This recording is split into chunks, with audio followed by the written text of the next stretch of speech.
of Numudan versus Valdemar, the late game kings, and we have Mongols versus Zushi, actually, on Dry River. We've seen what Mongols can do on Dry River, but I don't think we've seen Zushi up against them in this current meta. So I don't foresee this game as going to be the longest one. Let me just put my predictions in right now. No, it's quite possible that it's not, right? I mean, everyone, please heed Marika's words. Get your snacks, get your tea, get your coffee, everything you need. It is likely to be a long series. We'll have to see. It's just the way these players work, right? We can see the head-to-head stats here, as Numudan definitely favored in terms of stats overall, although Valdemar put up a better fight recently than before, winning all of his games in their last several meetups, right? So definitely better now for Valdemar than ever before, but Numudan has that experience. He's been sort of at the top for a very long time now. Also back from a hiatus several months back, and is looking to perform better than he ever did before, as we load into the game starting now between Numudan and Volda Esports' Valdemar, spawning here on Dry River in the knockout stage. So whoever loses this series is eliminated for good.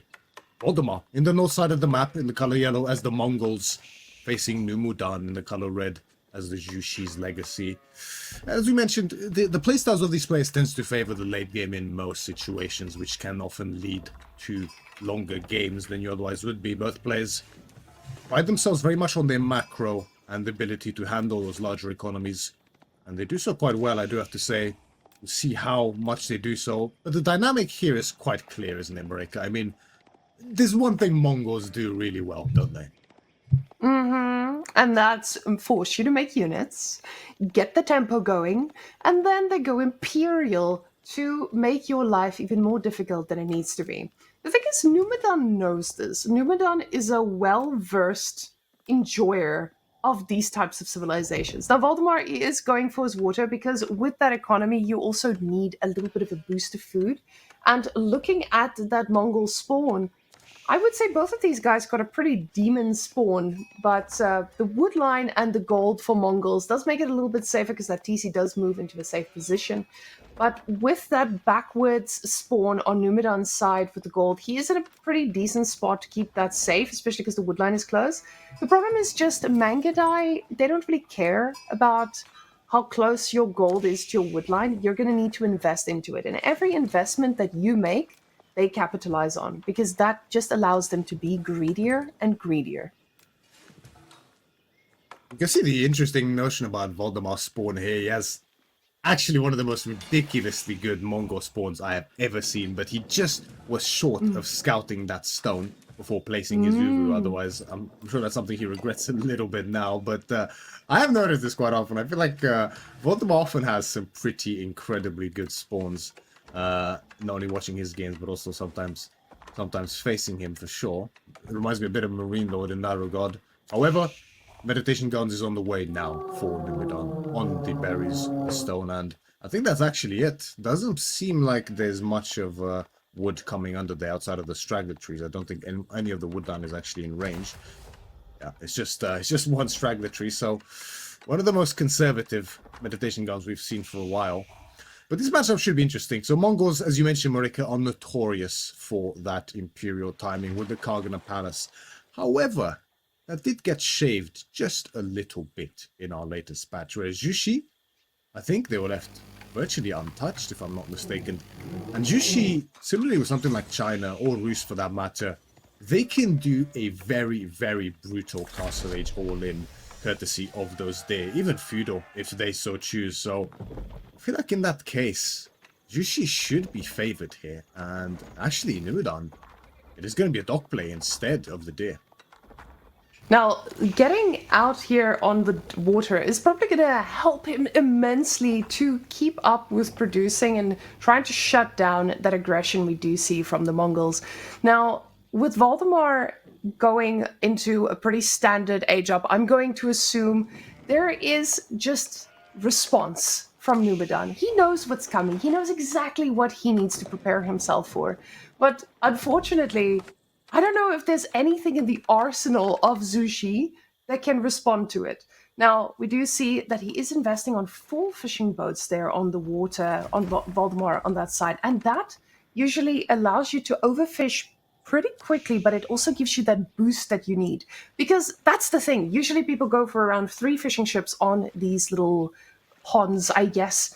And then they will have food for a very long time. Mongols doesn't care about that. They can go for as many as they want, try to gather as much food as they want, because once they get enough for Imperial, they're sorted. That's exactly all you need, and then you let the free units do the talking. Especially with the fact that your TC can move where you need it to be, this makes it a lot safer to be the Mongols. Now, I will really appreciate seeing what the full investment is, but getting a stable here is pretty surprising. You get the stable, but I can assume that this is also allowing you that mobility to just shut down if there are any pro scouting shenanigans, but also just have that mobility to raid. Now, on this map, we do have pretty standard deer spawns, but because of the water, we don't usually see pro scouting coming through. But with these guys, I'm mentioning it because I know that both of them do sometimes do some unorthodox things. Now, luckily, it is just going to be a barracks. So luckily, no crazy shenanigans, and already countering exactly what's coming out of Valdemar's base. Yes, the UVU has been spotted out, the stable's construction as well, so Numudan will answer in turn with his own spearman to deflect the Keshik play from Valdemar here. Both players sitting at a dock ahead. Second dock on the way for Numudan as well. I think actually fishing has already commenced there. And looks like Valdemar's also going for his second dock now, just south of his initial one. And I mean, the early feudal timing here from Numudan is it's a very Jushi specific thing to do. It's one of those funny cases where if he just went dock in the Dark Age, he'd be in an even better position, right? It's one of those funny dynamics, but of course he didn't because of the threat of spears, and it's this kind of assumption of how things go that can really influence this decision making in these matchups, which, you know, at the risk of maybe getting countered, you can sometimes predict and do something opposite of like going for that dock. But now we have the archery range follow-up here from Valdemar. It should be archers, not Mangudai. It's just a bit easier to pilot that way. But either choice makes sense, doesn't it? That is usually something that I'm asking as well. When you go for the archers from Numudan as well, now these are not. They're getting Jugunu out against these. Are probably going to trade a little bit better. But now with that archery range coming on in, it does make his life a lot easier.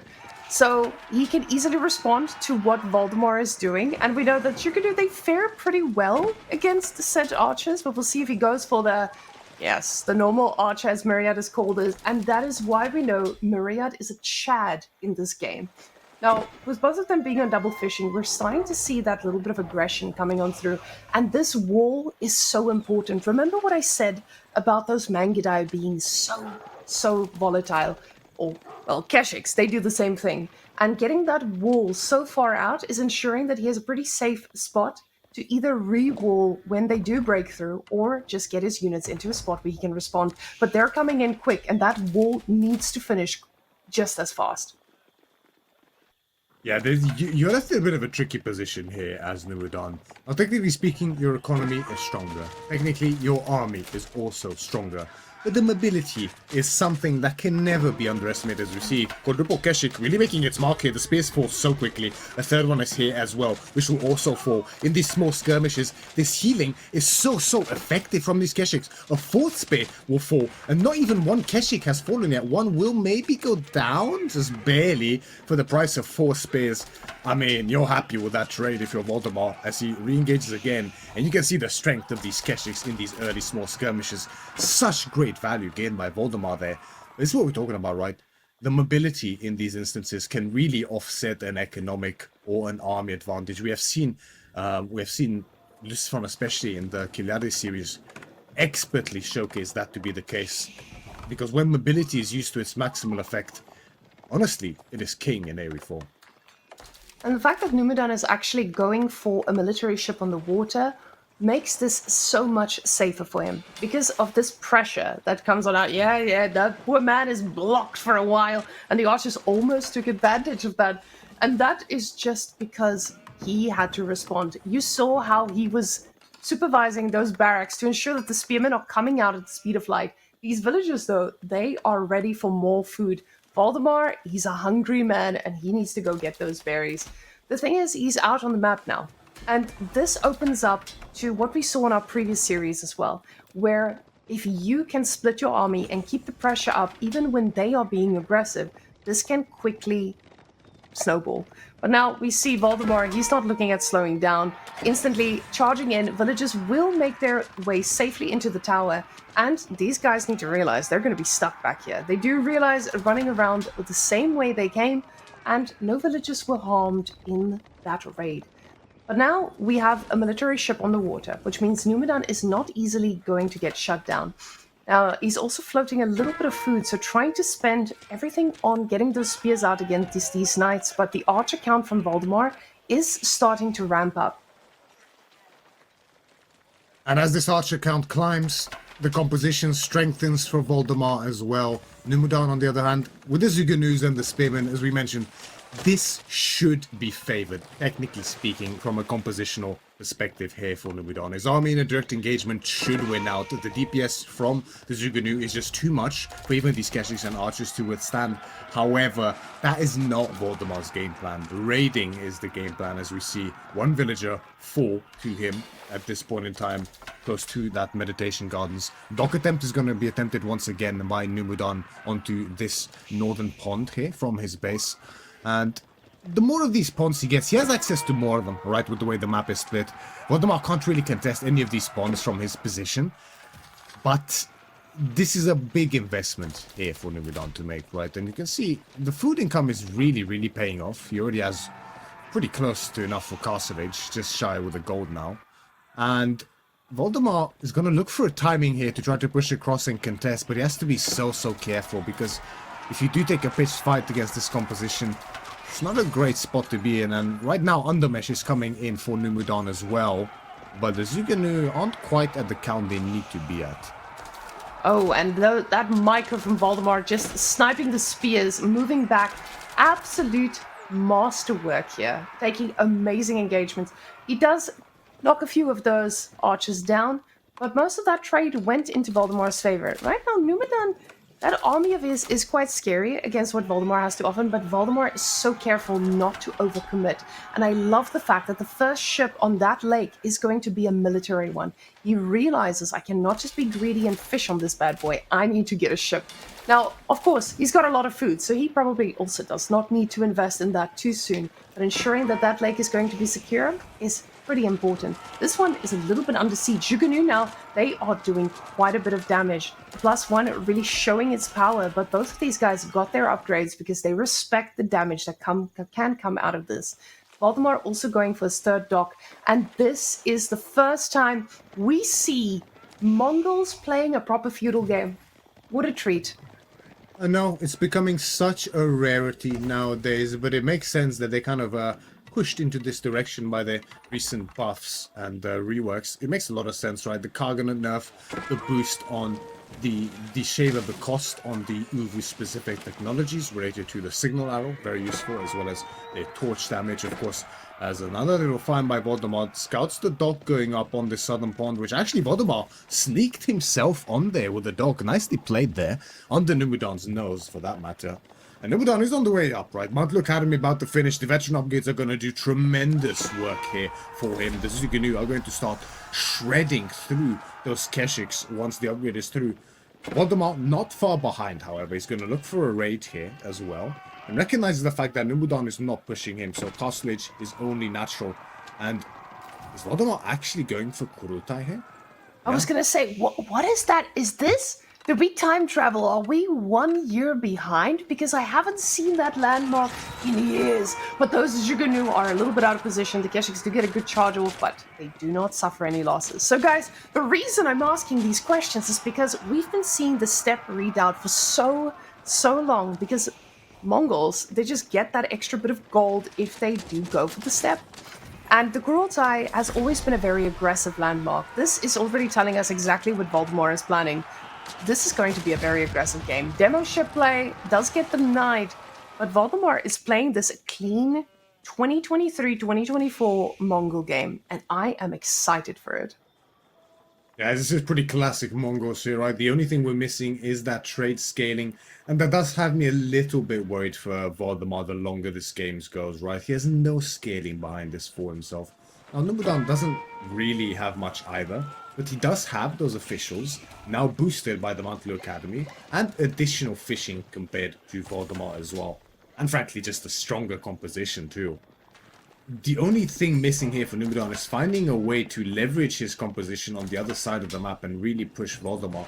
That's where things become hard, as Valdemar has done a great job of keeping Numudan pinned in his base on his side of the map, with these Keshik run-bys that are now entering once again. And Valdemar just doesn't care, he just dives in directly here on this side. It's going to idle out a lot of economy, actually catches a good few villages here on the exit, picks another one up for himself, maybe even two, yeah, make that two, combined with a third from earlier on that dock. And looks like behind this, Valdemar's actually cutting production. Could this be for a imp stage without step without?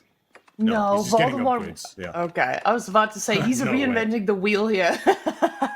Yeah, that would be insane. Now, with him going into Imperial, you would probably still see the Khaganate Palace, because now people understand the value of the Khaganate Palace. So, Valdemar playing it a little bit safer here. What I really like is the fact that he's getting +2 range defense, because he's very active with those Keshiks. And honestly, I'm already so impressed with Valdemar's play. This doesn't feel like the Valdemar we were watching last week or the week before. This is a very aggressive, very methodical Valdemar out here trying to make these plays work. And Valdemar has always been very methodical, but not in this capacity. He's already out on the map, causing his opponent to react, but now Numudan also just pushing forward, because you know what he was expecting. He's just found out that it might not be the case, though, because all of a sudden there's a Kurultai, and he might be asking himself, what does that landmark do again? Yeah, and this could be a crucial time in this game here for both Valdemar and Numudan, because, as you mentioned, Numudan, he knows what to expect. He was expecting that imp to come through at any time, so he's been building this slow, effective all-in composition, this classic infantry death ball that's so adept at just killing an opponent to punish them for their greed. However, there's no greed here by Valdemar. There's no excess economic upgrades, there's no macro for the Imperial Age, there's no 2TC, there's no trade at all, which is an impossibility on this map. There is no trade post. But there's no relics either, only one monk, a shaman on the field for Valdemar, who's now adding in, surprisingly, men-at-arms to his composition. When it comes to a fight, Valdemar could be favored on this side of the map as Warlord comes in. We're not going to have any crazy Warlord shenanigans happening here. I feel like the only thing Numudan needs to close this game out is going to be those Lancers, and yeah, that is the next follow-up for him. And even with the Kurultai might be enough to turn the tide of the battle to Valdemar's favor, but it's still such a scary Jushi army. The Zushi army will definitely not be underestimated, and Numudan is doing something we haven't seen anyone do today. He's going to be making rams. And guys, rams, I know you guys haven't seen these all day. They're actually pretty good against buildings. And Numudan, he's got his eyes set on those buildings, because he knows if I get the buildings, I get the man. And he doesn't have any unit that can dive yet, except those men-at-arms slowly making their way into the composition. So he needs to... Oh, not men-at-arms, lancers. So he needs to be a little bit careful, but Valdemar is collapsing right now. He realizes there's a timing here, and the time might be now. Spearman perfectly coming forward, trying to do some damage. We'll see if the archers can focus fire. The lancers in between, soaking up quite a bit of that. And the military value is still in the lead of Numudan, but he has to be careful here. He does have to be very, very careful. There's an active, relentless investment into units here from Valdemar. There is no effort to slow down, so you have to pick your fights carefully here if you are Numudan. Now, Kurultai is coming into position on the backline here, so finally the aura comes into effect, and that's very significant in these fights here for Valdemar. Plus 20% attack speed, health every second on these units. That's a lot of healing and a lot of damage coming in. Combine that with a signal arrow. These are definitely fights that Numudan wants to avoid, despite having the stronger composition on paper. Now, Numudan, his economy is looking good. We know that the fish, I was about to say, those fish are about to run out. So everybody has food that will slowly go down. Now, Valdemar has made a few pastures already, but Zushi, we need to go see what that food transition looks like. There's still a few fish out there on the lakes, but not for long. Now, we do see, is that an extra TC? He's going for another TC? Numudan realizes he wants to stay ahead. He's already got quite a bit of an army there, but economically, he could afford to just invest in more vills. Now, Voldemar completely pulled off of gold here. No relics in the bank either. So the problem with his spawn is the fact that there's no access to gold when you are under siege. And he's definitely under siege right now. This is a pretty scary army in front of his base. So he needs to be very, very careful. Voldemar also looking on the outside for the other golds to ensure that Numudan is not being cheeky. But now the question is, Numudan with his 4 relics now, is he going to be able to outperform Valdemar here, who's completely invested every bit of resource he has into this army? Yes, I do think the window is closing for Valdemar in this game ever so slightly. The relic advantage is clear for Numudan, as is the scaling behind there with the second DC going up, already having a pretty firm economic lead already. Keep in mind that not only is it a 7 economic lead, but it's also just that the economy is simply better from Numudan, courtesy of those Mount Lu boosted Imperial officials. The only thing missing for him now is Song Dynasty for that farm transition, which followed by Yuan is going to lead to a huge amount of passive income, courtesy of those pagodas, for which he has plenty of relics for, 1 excess even. Valdemar's going to look for another raid, and this is kind of his only option, right? This is what you have to do in these cases where you know that you are behind. You have to look for counter damage, force counter damage aggressively on the other side, and that is what Valdemar's going to attempt. But I mean, Numudan, you know, at this level you kind of expect this. You know when you're in this advantageous position that your opponent is just going to look for raids, and Numudan still has food to work with. Valdemar is looking to catch some kind of granary transition there on the back. Instead doesn't really find much and is forced to back out. But the more this goes, the better it is for Numudan. The only thing needed for him to really break Valdemar's army here is going to be a couple of Nest of Bees to offset that huge archer mass Valdemar has. The crossbows will deal with the men-at-arms and the Keshiks. The Nest of Bees will deal with the archers, and there's going to be not much left for Valdemar to contest in this game, realistically. It feels like the Kurultai, it has a timing, and the timing is around early to mid-castle for you to land an attack and absolutely obliterate your opponent. After that, it does feel like it just doesn't scale the same way into the late game, and of course it doesn't. It doesn't give you that gold income that you usually get. Numudan now going for Song Dynasty as well, getting the Zhangyan Tower, which means if he builds more production, he gets 1 free unit apiece, which is always quite nice. But in this scenario, we see Valdemar, he is on the back foot. And Numudan is out on the map doing what he wants. We see walls on the side of Valdemar as well. That Kurultai's timing feels like it was missed just a little bit. Him now also getting siege engineering, realizing that, hey, I should probably start to do some damage now because I just haven't been able to move out just yet. Now, the docks are not going to give him the value for him to actually try and shut down. There's still a little bit of fish on there, but he needs to find some real eco damage. And luckily for him, there's still a lot of villagers on that side, but they will quickly be migrating as we see Numudan pulling them off instantly. Valdemar is going to look to press his, well, I was going to say advantage, but not sure there's much of an advantage anymore really in this game, but he has to force an issue here. He needs to make something happen, or Numudan's economy is just going to run away with his game. And it's a good time to strike. Song Dynasty did come in. The food is running out for Numudan. He doesn't have a single farm yet to speak of. So there is theoretically a timing here for Valdemar to do something, as he has a good amount of pastures behind this. So his food income is definitely more stable than Numudan's behind this. But the army from Numudan is really, really solid. The spear frontline, some lancers as well, crossbows, Zuganu, double Nest of Bees, 2 additional ones in queue now as well, stopping the raids on the gold. This is going to be tough for Valdemar to break, but the food is building up in the bank behind this. I wonder, is there still some, okay, I was going to say, there might be some Imperial Age shenanigans on his mind, but all of that food just went into units once again. And with the Mangonel coming up on the front line, this does seem to be a pretty committed push from Valdemar, but Those Nest of Bees might make him think twice as they barrage onto the Mangonel, who's already almost dead, and only one more volley and it's finished.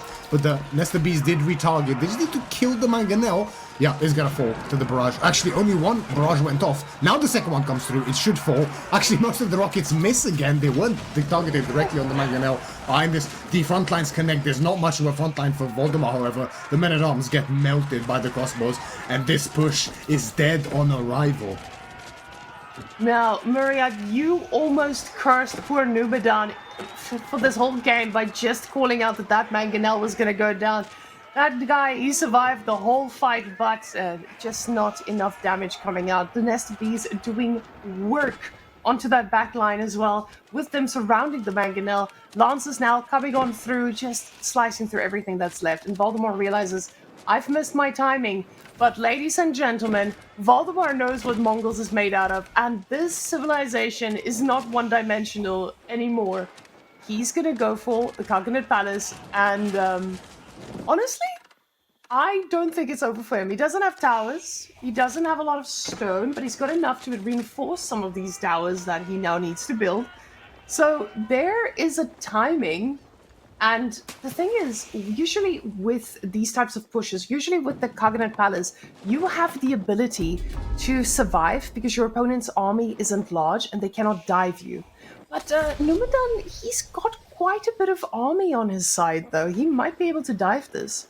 He can, I think, very easily kill Valdemar with the simplest A move right now. The only thing Numudan has to ensure behind this is that he just spams all of his wood into farms, and he's just going to reach a point where he just keeps diving, keeps dealing damage, and is going to find himself, well, as I say that, he understands, right? He's going to find himself reaching a very organic Imperial Age behind this without too much effort, as the mass granary transition is now underway. And I mean, the army difference is absolutely astounding. Going Imp behind that push is... it's kind of the only option Valdemar had, really. There's not much else left for him in this game. But it's not... Even with the old Karganet, I don't really think it would be enough to hold in this position. The Karganet, similar to other passive income landmarks, the later it comes in, the less useful it is. And that's no different in this game. Now, Numudan, he has seen the age up, so he knows what's happening. But you guys can see the man is cooking himself. He's cooking with 4,000 gold in the bank, and he's cooking with a lot of food as well. Getting close to that 200 pop, but not pushing himself over because he's got Imperial on his mind. He's not too scared of that Coconut Palace because he knows he's got the units to take everything down that thing can produce. Mangonel coming on forward, and he does need to be careful because if that Mangonel hits that archer mass, he is definitely going to take some damage. But now these towers, not ready for all these Nest of Bees yet, though. More towers coming on up at the back there. Kurultai in position. Coconut Palace now getting those elite Mangudai on out as well. But Numudan is about to click that age up, and then with these Imperial Age units, he probably feels like he has a better shot at pushing through. Now, he's got a lot of wood in the bank, Myriad, so if he starts to put down extra rams, I would not be surprised either. Extra rams, or even a forward siege workshop into bombards for that matter, either of them will be enough to break Valdemar in this game number one, who looks to make a desperate final stand in this first game, but the numbers are so against him in every conceivable metric in this game, as the Cognate is working overtime to give the necessary units to Valdemar here to make a stand. But with the aim through for Numudan, I mean, yeah, the signal arrow comes in, additional move speed. Valdemar is trying to force a fight, but honestly, even if Numudan just turns around and fights, I don't think he's going to lose this fight, frankly, as we see Numudan prioritizing his upgrades first. Elite veterancy coming in for the crossbows as well as for the spears. He's playing it extra safe, honestly, when he doesn't really need to. He can just take this fight outright and win it without too many issues. Instead, sacrificing 2 of the Nest of Bees on the retreat. But he's just going to play it super safe, super calculated. There is no need for any risk-taking here, and that is something he recognizes. He's just going to wait for his upgrades, then move in for the kill after that. Because Valdemar's economy is in shambles compared to Numudan's right now. Now, Demo in the chat did point out that Valdemar's gold income is wonderful at this point. He doesn't have enough for upgrades, actually. This is such a tough spot to be in. But finally, There is breathing room. Valdemar now, the moment he sees this, he feels like, okay, I've pushed him back, I can get back on gold, I'm gonna stabilize, I got this. This feels good for Voldemort, because he doesn't realize the difference. He doesn't have god vision like we do. We can see absolutely everything happening from here. But the problem is, Valdemar does not realize what Numudan is cooking behind this. And what Numudan's cooking is unlimited army, unlimited reinforcements, and a very tough composition to take down. So Valdemar feels stable for now, but he is given false hope by this pullback. And I wonder if that's exactly what Numudan had in mind. Is he just pulling back to make him feel like, okay, now you've got breathing room, but instead my push will be even harder. Because now he's allowed Voldemort to go out on these resources that he's most likely going to be able to go and kill right after. Absolutely. It's just very careful, very calculated play here from Numudan. Something I think he does very, very well. He's a very patient player. If I have to say something about Numudan, that would be it. He doesn't overstep his boundaries, at least in most situations. There have been some fast Mongol shenanigans where he definitely was limit testing a little bit. I'm sure he would agree to that one. But this game he's playing super methodically, maybe even over passive, I would say. I mean, he can just A-move and win at this exact moment, but instead he's still waiting for more of his upgrades. I'm gonna say he's giving Valdemar too much space to come back in this game, but I just don't think even Mongols realistically have the tools in this position to come back in this game anymore. It's not a Valdemar problem, it's a Mongol problem realistically, I would say here. As we see additional TC coming up for Valdemar behind this. But there's no trade. Gold is becoming an issue. Horseman raids are going to become instrumental here for Numudan in this game. And it's just a matter of time, honestly. Now, that composition feels quite scary because you look at this and you're like, okay, what am I actually supposed to do regarding this? And the problem is there's just so many things you need to do something against. These horses are just going through everything, and even when they're not, there's another raid doing the same thing. That is the problem at this stage. He now has Mangadai, and we can see those Mangadai, they don't do too well when standing still. The whole point of them is to keep him running, but the problem is you can't keep him running if you have to micro in 3 different places at the same time, and that's exactly what Numudan is forcing Valdemar to do. Valdemar is a player who has the APM, who has the skill, but with Numudan's constant raids here, he is able to take away that attention and just force him into making these small mistakes. But now Valdemar is desperately trying to make units. We see the supply and display does not lay because Numudan at 200, he is just looking for the kill. These horses ready to snipe whatever comes out, but they will be getting out alive. Those 3 knights looking for some real damage. It's a classic war of attrition, isn't it? Incendiary is on the way in now for Numudan as well. Fertilization level 3 in for him as well on the way. This is going to be mass horsemen here. Just raid Valdemar to death. No walls to speak of. No economy for emplacement outposts either. It's just a classic starvation game here from Numudan. He's just going to keep raiding to death. Eventually make a death push. He really is biding his time, I gotta say. We do see the main army mass now moving through that center there, along with the Bombard, with the Nest of Bees here for Numudan. But, again, I gotta say, he's just putting so much respect on Voldemar's position in Kalgana Palace here. I thought he was being just overly calculated initially, just waiting for all his upgrades and his timing to go in. But even now, he's just sitting there, menacingly. Numudan knows that he's got the pace of the game in his hands. This map does not offer luxuries such as trade where you can fall back on. He just needs to get control of the resources, control of the map, and Valdemar is going to be starving. Now, the Hui Hui Pal does come out of the Kaganet Palace, so that is going to be a pretty juicy unit to feel like you can siege something down. The thing is, Numudan is tucked safely into his base. He doesn't need any... He doesn't care about any siege coming his way, and that gold is about to run out as well. With the Bombard just securing the deal, the towers will be going down, and Valdemar, yet again, is completely pushed off of gold. He's got that one relic and a dream, and that's all he's got left in this. The wood lines, they're getting thinner and thinner as well, and this army is getting thicker. Behind us, we did see Yuan Dynasty is in for Numudan as well. I'm not sure when that came in, but it's probably been a little while now, so The passive income from those relics is absolutely undeniably massive here for Numudan in this game. Not that even needs it anymore, really. I mean, the lead is astounding. The army value is looking pretty good for Valdemar behind this. It's pretty much all courtesy of that Cargonet Palace. You can see just how much of his composition is those Cargonet units. Actually, we even have a Baochan being queued up here for Valdemar on one of these little ponds, just to help with the defense somewhere. On this one, just to break through that wall. Interesting move, I gotta say. Demo's all coming in. It's gonna affect the... Picks up a nice chunk of those crossbows there. Massive gold mining operations here.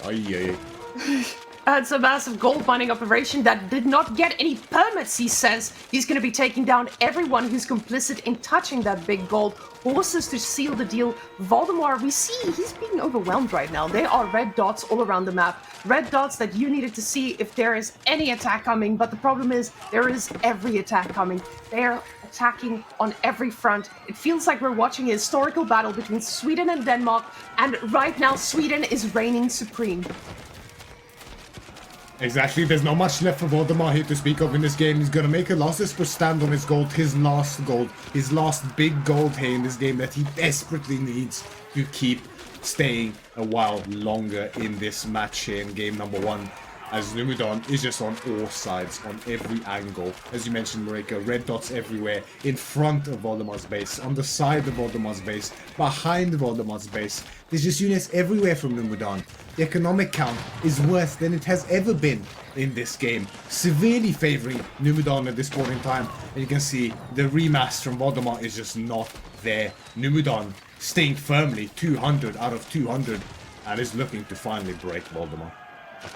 And he has broken the spirit of the Mongols. We saw a different side of the Mongols in this game. We saw a little bit of TC play, the second TC coming out. We saw a Castle Age push. It was just not the same type of Mongol play that we saw out of those fast Imperials, but it was because Numudan was forcing plays as well. Now, more food coming in for Valdemar, but the problem is you can have all the food you want, all the pastures you need, but you need the other resources as well. And the wood lines, thinner and red dots surrounding them. Numudan going into every hook and crevice that he can worm himself into, and he's got his eyes set on that singular relic. He knows he's denied Valdemar of gold. He's going to deny him of every drop of it. And I gotta say, even now, you can see it's almost like Numudan is toying with his food at this point. He's just sending like tiny groups of horsemen in to pick off villages randomly. Meanwhile, he's just chilling with bombards and STBs, just inching forward, killing Uvus and towers that are unupgraded on the way. This is just typical Numudan. I remember exactly, I don't know exactly who, but I remember someone saying, I think it might have been Crackedy actually, who is in chat, I do see him, who said that, you know, after an hour-long game against Numudan once, please correct me if I'm wrong, Crackedy, he asked him if he enjoys these types of games, and Numudan was like, oh yeah, they're my favorite. And I think he actually meant it, and we can see that being manifested here. This is Numudan in his prime. These drawn-out games, even when he's been in a winning position, but finally, it's too much for Valdemar. GG is cold as Numudan takes the lead. This was quite a commanding game from Numudan here. Both of these players showing a side to them that we didn't see as much of before. Both of these players, we've been memeing about them having long games. And yes, this was a 37-minute game, but it was filled with action and early aggression. Both of these players showing that they can adjust and they don't need to wait too late to make things happen. But that military value lead is very red. And if it's red, it means that you're dead. That's what Numudan would say in this case. Poor little Valdemar could not keep up with that Zushi economy. Guys, there's a reason this civilization gets banned. And let's go look at some of these iconic moments. Beautiful raid here. I think with these Keshiks, we saw a pretty good trade happening, but you also saw the start of a problem. The spearman production boosted to try and push this back. Valdemar not getting the damage he wanted. He traded okay, but losing 2 of those Keshiks definitely cost him in the long run, because you lost a big portion of that mobile army. You did, yeah. The great value was gained there in the end, but Numudan has done this time and time again. Valdemar has done some pretty relentless raiding as we see coming in again. And he's sure he got idled, sure he lost a few vills here and there, but that's it. That's not that severe damage. And, you know, he always took a couple Keshiks with him in turns, making sure that he doesn't allow his mobility disadvantage to dictate the game too much. And now we see when that mid-map threshold is crossed, you can really be in a bit of a scary position here as the cavalry player, although Valdemar did have the Kurultai in this situation to secure his spot there in the mid-map and not get pushed back too severely. But the Kurultai, that's the issue, right? It's purely a military landmark. And Valdemar, right here, we see him attempting to leverage it into what is essentially an all-in this case. There's a very small bank for him behind this. He was very determined to kill Numudan here.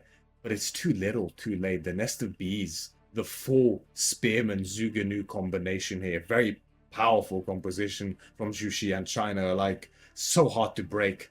And the Kurotai ended up getting cancelled out in position as well. But I don't think it would have made any difference, frankly, in that fight. The Nest of Bees is just too much. And from here on, it was the beginning of the end. Twitch chat. I don't know if you're ready for the news that I'm about to break you, but we have Gorge. And you guys, you know what Gorge foretells. Gorge foretells a very long tail between civilizations, especially civilizations who thrive off sitting back, relaxing, and let the economies do the talking. French, an aggressive civilization if they want to be, but Lancaster, they have every tool in the box to shut this down. Ladies and gentlemen, that's going to be Gorge. And we have the two strongest sitting back civs we could find. These guys, they've played Gorge before and we've seen what they've done to us and what they will do to you. I would like to see more of that aggressive playstyle that we saw in the previous game. And I would like to see that from Knights Myriad. Otherwise, this is going to be a wonderful, wonderful heap creep onto the rest of the map.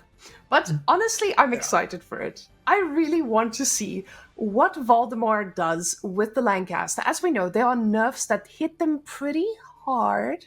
And I say hard because, yes, but those manners have less HP.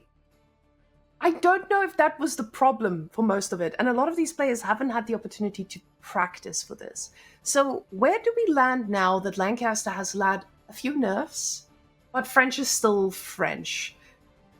Where do you see this going, Mr. Myriad? It's going to be a pretty interesting one to watch unfold. I think it's hard to call, frankly.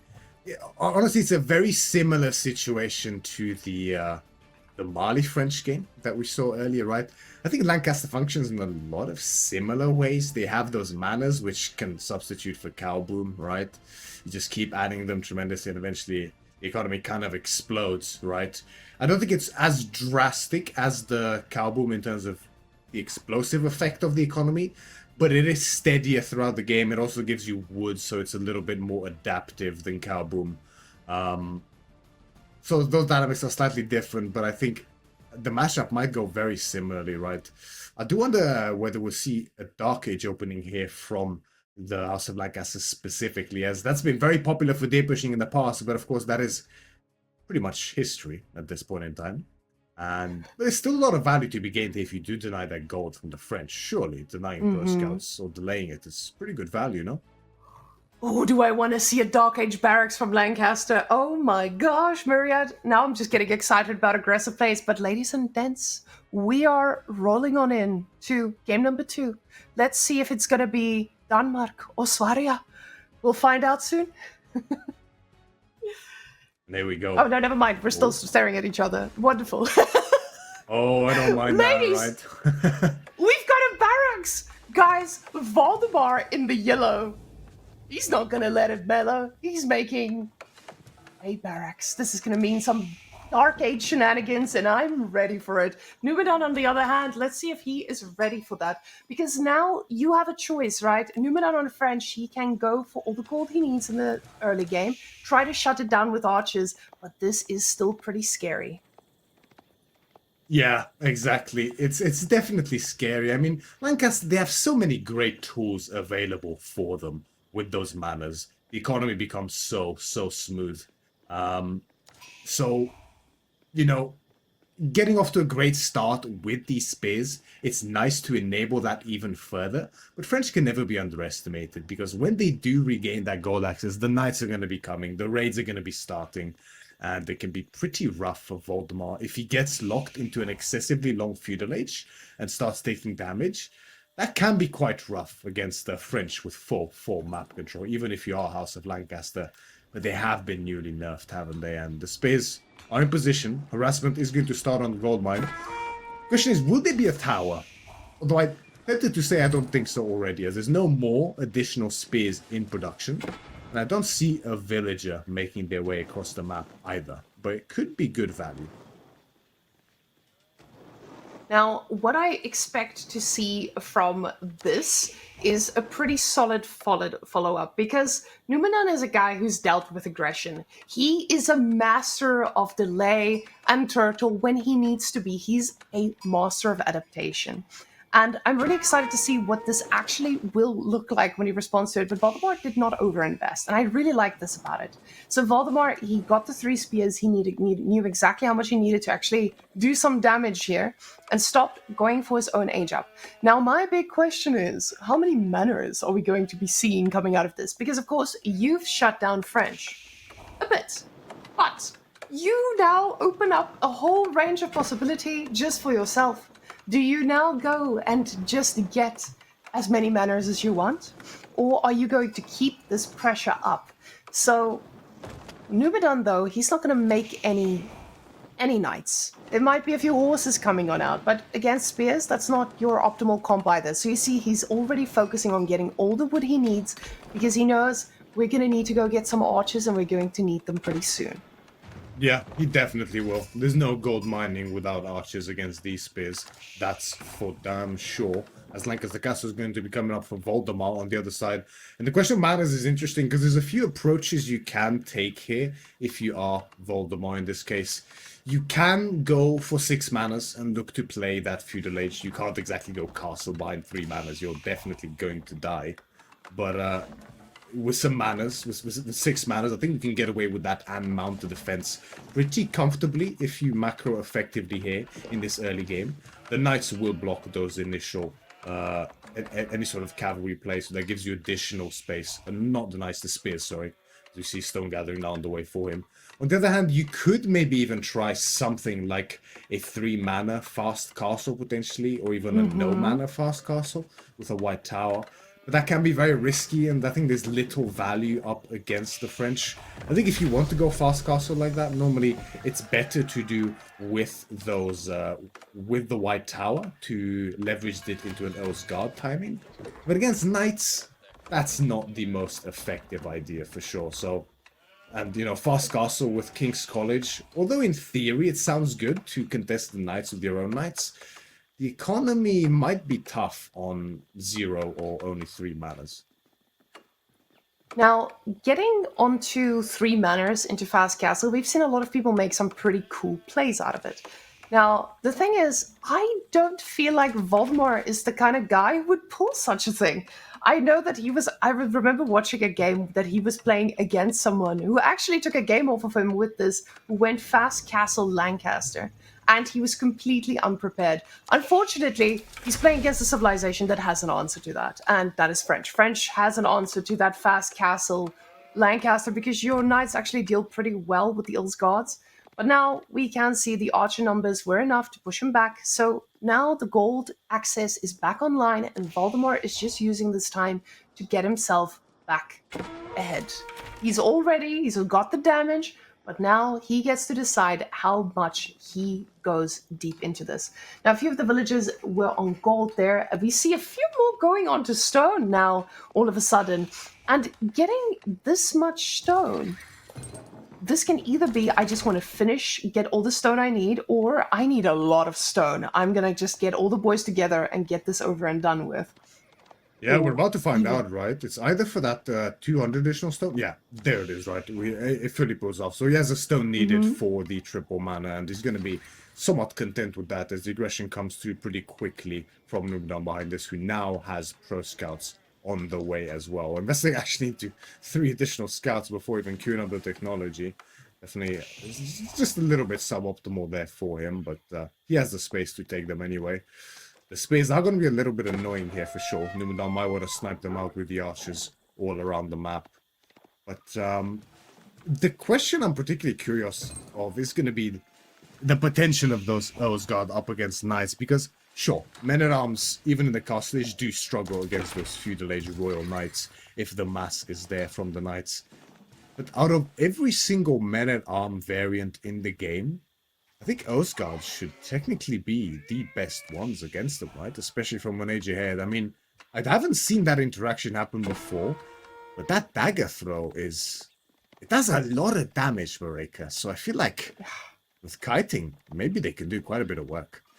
They definitely could, because with those, you just need to kite back and not wait too long before the next dagger throw is actually ready. So it does open it up for a whole new interaction. I think a lot of us may not have seen as much of. But Valdemar, he is doubling down and getting more spears, which honestly, it's a great idea, especially when you're up against a civilization with very mobile knights and you want to shut down the pro scouts. But the archer numbers are looking kind of scary. So now, Valdemar, we see those manners are just giving him the food that he needs. And the archer mass now moving on over, he's getting a stable behind this as well.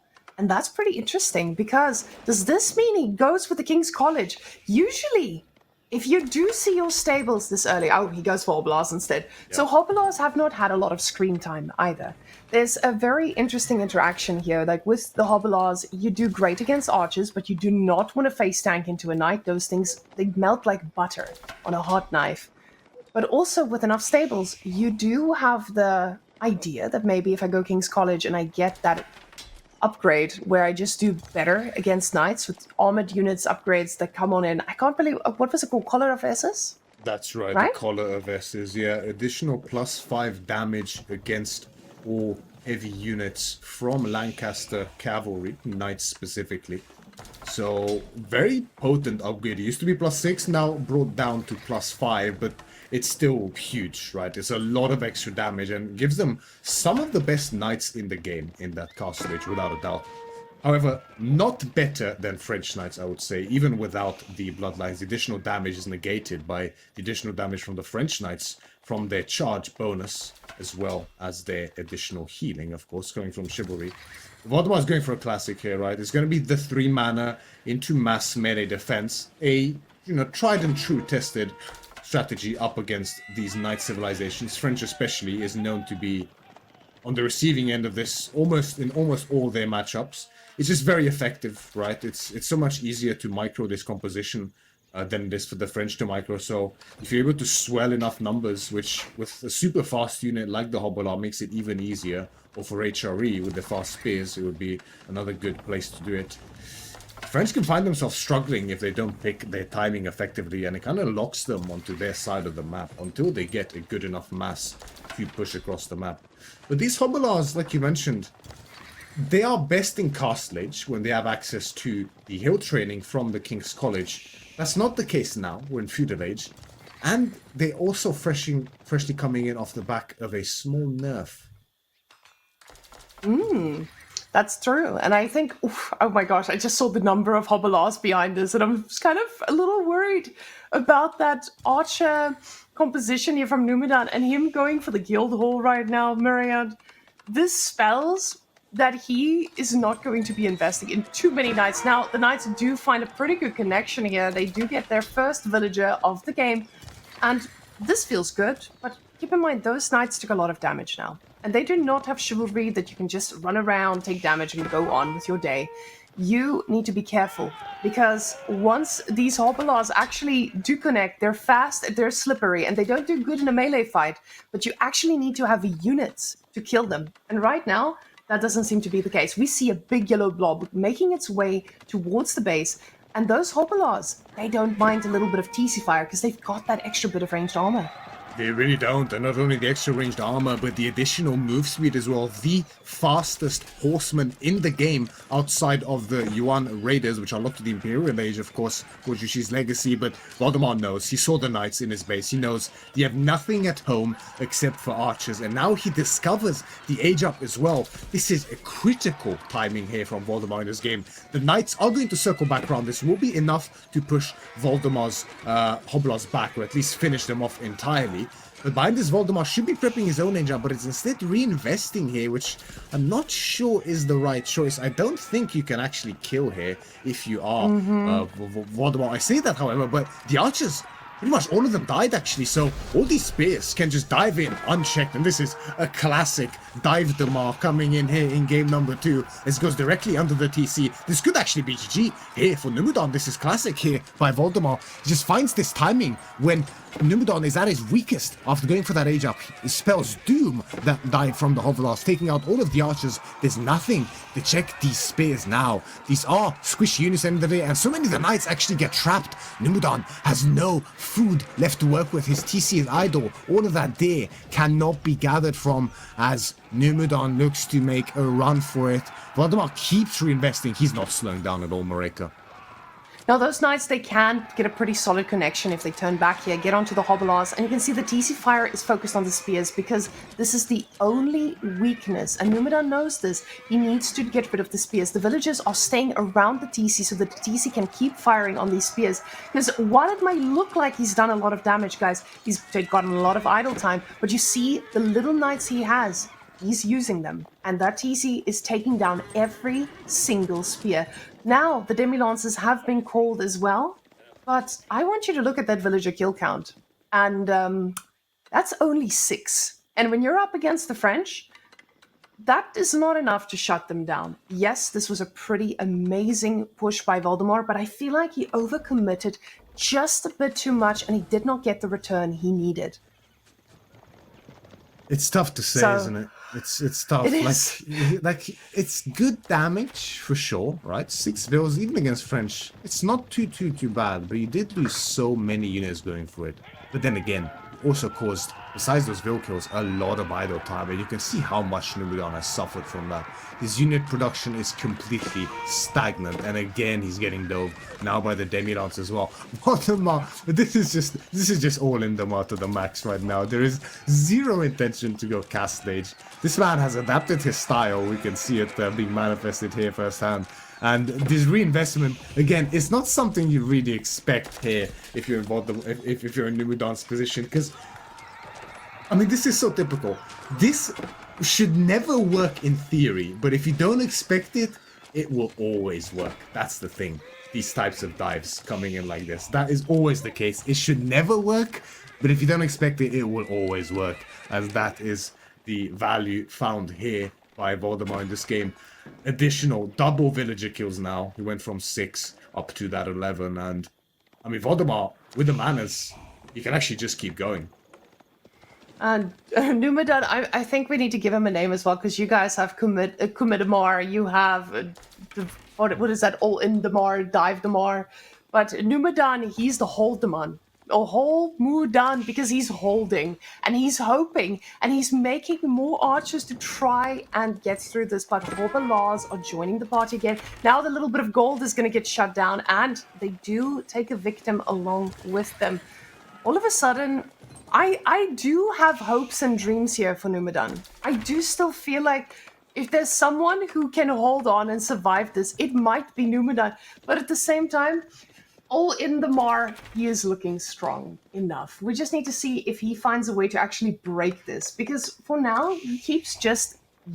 He's sacrificing a lot of units. And yes, the villager kills are starting to stack up, but is it going to be enough? Of course. In most cases, Valdemar wins this. It's just because it's Numudan that there's a slither of a chance here for him to actually do something with this. But now, Hovelars, the numbers are increasing, and those archers are barely going to be making a dent. If Numudan goes for men-at-arms here, though, is this a possibility that does allow him to survive this?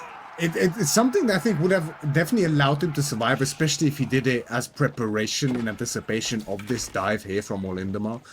it's just coming in hot again, right? It's just such a reinvestment in units that's quite aggressive here from Valdemar. And, you know, if Numudan wants to hold out and become Holdudan, it's gonna need to find a way to re-access gold, which is gonna be here on the north side. This is the place that it's gonna have to be, right? He has additional golds on that south side, but that is now being kept firmly in check by Valdemar.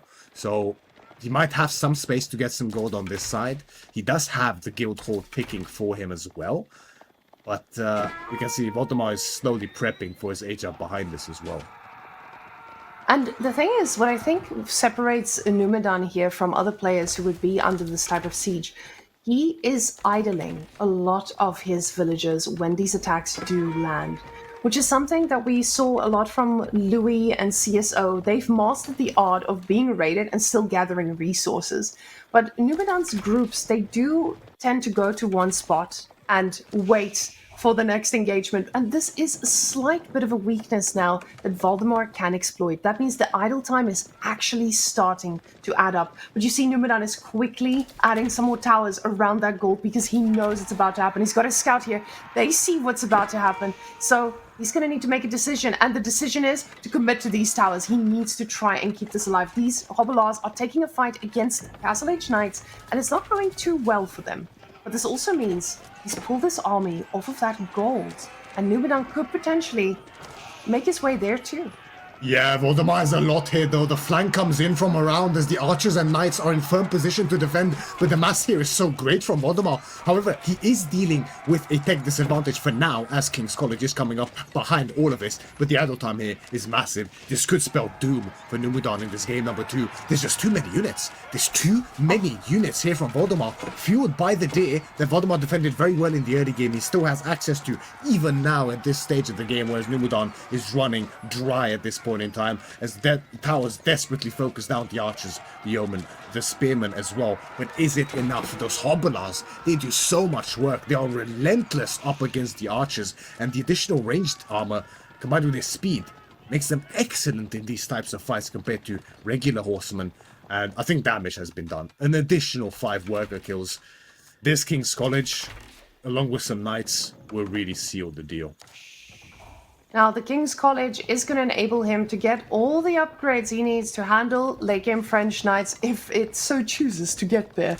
But now another archery range being added. So Numudan, he sees the Hobblars. He recognizes those guys are there, but I am just going to keep making archers. Because at this point, it feels like it's the unit he can afford to make. He's trying to get a relic or two back home. We do see the second coming on out now. Collar of Esses being the first upgrade that Valdemar goes for.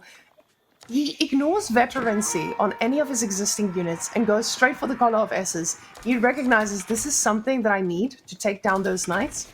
And do they work on Hobblars as well, Maria? Or is it just on knights and demi-lancers? It is only on the knights and demi-lancers. Heavy cavalry only do get that additional damage from Collar of Esses. It would actually be insane if Hobblars got a...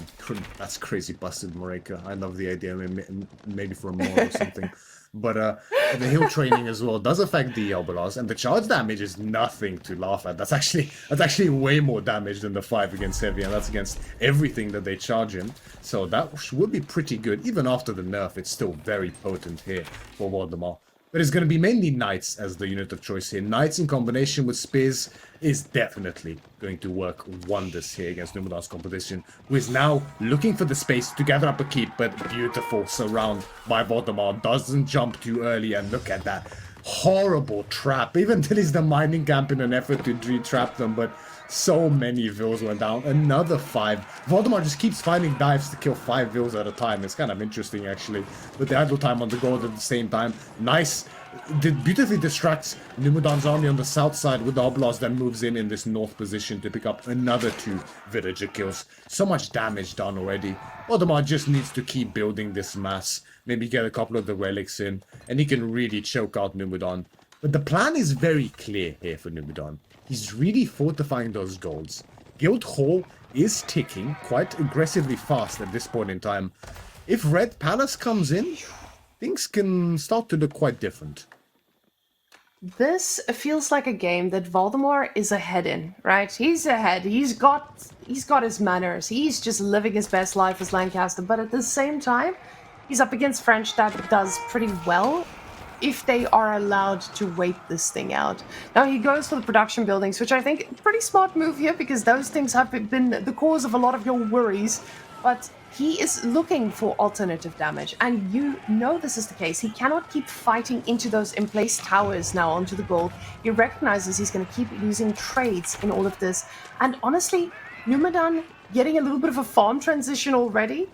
He is hoarding that gold. He's not spending any of it. You see there's nothing in queue right now. He's going Imperial, and he's going Imperial really, really soon. So now the question is just, where does the Red Palace go? Is it close to the TC, or are we going to get it right in front of that big gold? It's a tough Big gold choice. has served its purpose. Yeah, it's a tough choice, isn't it? You really want to secure that gold, but at the same time, you really want to boost this production as well on the front side of your base here for Numudan. And of course, there's another gold in the north side there. Really big gold split here for Numudan, actually. Not great for him in this case. But yeah, I do wonder, he has enough stone for a keep. Okay, so it's going to be a keep going up at the front, which means that the Red Palace should go up in that north side, most likely, to secure not only what's left of the big gold, but also that smaller mid-sized gold vein towards the north side as well. Yeah, keep going in the front. It's going to be defended. And this has to go up quite quickly here for Numudan, but I don't think he actually has enough to defend this position as the Knights do spot it out. Veteran Spears move in. Actually, the numbers from Valdemar aren't that scary, to be honest. The Yeomen, most of them are not here. They were on other parts of the map, so he's going to look to push in here, force a trade out, and this is good here for Valdemar. Even if he doesn't decisively win this fight, at least he stalls a little bit, keeps Numudan in check, delays the further timing for that influence around the production buildings to come in. But still, the guild hall is ticking. The gold is there. There's over 3,000 food in there by now. What's really interesting about the last fight is with those yeomen, he did not focus military units. And when he does his guides, he always focuses on the fact you need to kill the military units because they are the things killing you. But instead chooses to focus on the villages. And this could just be because he assumes that he has such a big eco lead at this point. And sure, you are doing pretty well with that, but now you're left with military units picking you off and stopping you from closing this out now. Numudan floating a lot of gold. He is overwhelmed. You can see he's full focus and he's really, really worried about losing this, but he's held this position now. He needs to click that button. And he knows this because he's got the gold in the bank. He's got the food. He just needs to press the button. Now the second TC coming out from Valdemar. He knows he's ahead. He's killed a ton of villagers. How is he going to get more ahead? He says it's not to kill him. And Numudan has clicked the button. Ladies and gentlemen, the Red Palace in a very questionable position, actually. Interesting. Very, very safe and conservative position, right? I'm a little bit perplexed by this, actually. It's very, very safe. It's about as safe as you can possibly go. He might... I mean, this is Numudan. We talked about his patience. We talked about his... You know, his calculated play. He doesn't often take unnecessary risks as a player, and that's displayed here. I mean, you know, I myself was surprised by the lack of Valdemar's army in the fight. I thought he would have more, but he invested in that second TC instead, and did not go up to 9 manas yet, right? So that's part of the reason why. Surprising to see second TC before 9 manas. I feel like that's a bit of a mistake. But the imp is in. This is all Numudan needs. He's safe for a while longer now. Valdemar has no hope of cracking his base without a decent number of trebuchets, and those are expensive. And is now obviously dealing with a tech disadvantage, and there's a great number of archers still from Numudan now being upgraded to Imperial as well. Tithe coming in too with 3 relics, definitely worth it. He's going to pay itself off in just several minutes, and there'll be nice additional income for him as well. And yeah, I mean, the lack of security on any of these golds could be a bit of a worry for Numudan. But Valdemar is perfectly happy and content just sitting back, so he's not going to be all Indemar any longer in this game. He's going to scale. He's going to very soon add the additional 3 manas as well, I'm sure. Yeah, second DC scaling behind this. So, this is going to be a long game, Marika. Yes. I was going to say that Red Palace, usually you would imagine it a little bit more forward, but with that placement, I am foretelling he wants to put farms there, he wants no. to save economy, and those knights, they want to equalize this game, and that's exactly what they'll be doing. Now, up against 2TC, he's going to be able to remake these, but this is a major loss. Major loss is in, and unfortunately for us, this is going to just delay the game even more. Because now Valdemar, he is going to feel that he needs to delay this to catch up yet again, because now we're almost dead even between these two, and an army value in the favor of Numudan. And this is what I meant. If you give Numudan an ounce of oxygen, this man is going to breathe and he is going to thrive for years on end. And that's exactly what happened here. He survived, and now he has the potential to hold on until the end. Valdemar wants to go Imperial. He wants to get that Wind Guard so he can pump out units at a more cost-effective rate to try and take down what Numudan is hiding behind. It just feels like Numudan is playing his game right now. He really is. And look at the confidence. He's just surging knights behind this. Not a single additional archer added. And I don't blame him. The confidence boost that must be.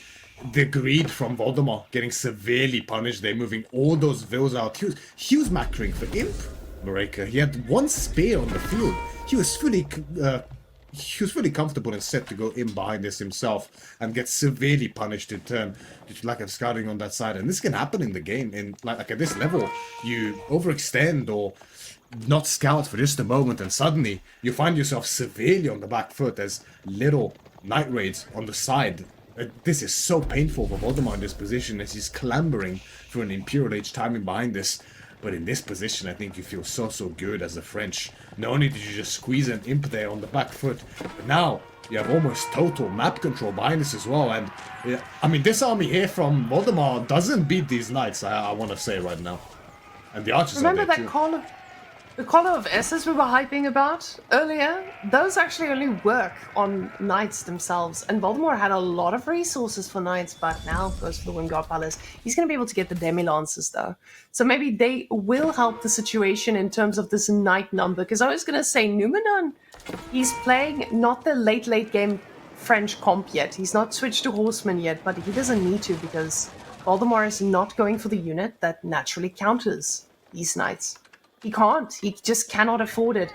But that Wingard Palace is also a very greedy goose Wingard Palace because it's out there on your second TC. It's not going to be protected once he actually gets control of that side. And it feels like with this army and what we've seen from Numudan, he's starting to clear out the sides.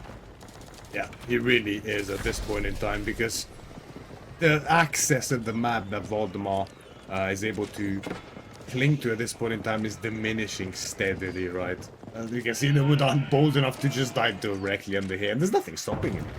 Valdemar just doesn't have enough. He can just start blatantly torching these manors without a care in the world, and I mean, Valdemar is going to be able to crank out Garrison Command to his heart's content at this point in time with that Wingard Palace, which is unaffected by the nerfs to Lancaster.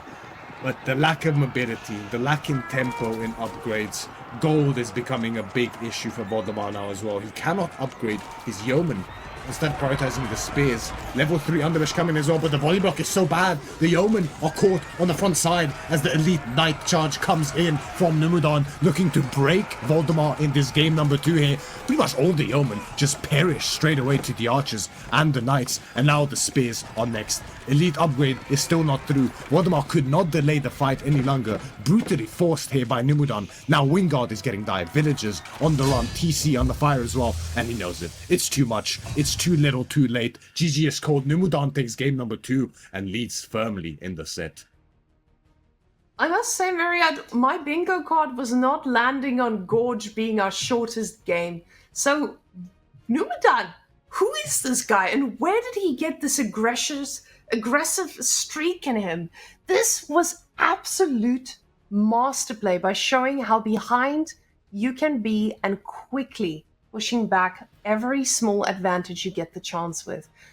Valdemar showing amazing aggression, just not sure when he had to pull out or when to push to close this game out. Numudan, he cockroached himself all the way through to a victory, and it was honestly fantastic.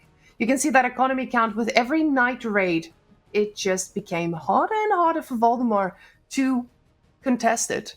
The mobility of these knights just didn't, it had a different impact from the Hobbilars. It really did, especially when it comes to those direct engagements. Those royal French knights with the bloodlines are a force to truly fear for a long time now in AoE4 and Numudan, showcasing that. I've got to say, this was so Lucifer-like from the Kidadi series. The exact same strategy, essentially, on the exact same map. Now, there were some little twigs in the cogs, you could say, in this game, with the supremely aggressive diving from Valdemar throughout this game, which found an immense amount of value. Valdemar was decidedly in an advantageous position this game, but he just couldn't find the turnaround time to really break Numudan. And I feel like he had the window, but I'm not sure. Maybe I've got to reassess this game a little bit, but I feel like he didn't stay in Feudal Age too long. Every time he dove, he got great value. And then he made the right choices in Castle Age. I think he went for those knights and the spears, as he should have. But there was a slowdown, wasn't there? It's like he reinvested in that second TC after the 6 manas, which I feel like might have been too much. I think it gave Numudan too much space in this game with that guild hall ticking. If he just goes for 6 manas and then reinvests heavily into army and just kill Numudan, I feel like he really could have. But I mean, hindsight is 2020, right? That wasn't the case this game, and the result of which is a firm Numudan lead. Now, this is one of those instances where I feel like we have seen Valdemar is a very prominent content creator. He's a prominent coach in the community. He's absolutely I would say a pillar in what a lot of the Age of Empires content and games are like right now. And he's up and coming for that in that manner. And I think that's absolutely amazing to see that he can still perform at these high level tournaments in that way. Because we've been seeing that with Beastie as well, right? The more he plays or the more he does online in terms of content, the worse the tournaments go. But Valdemar has been consistently showing up and bettering himself as well.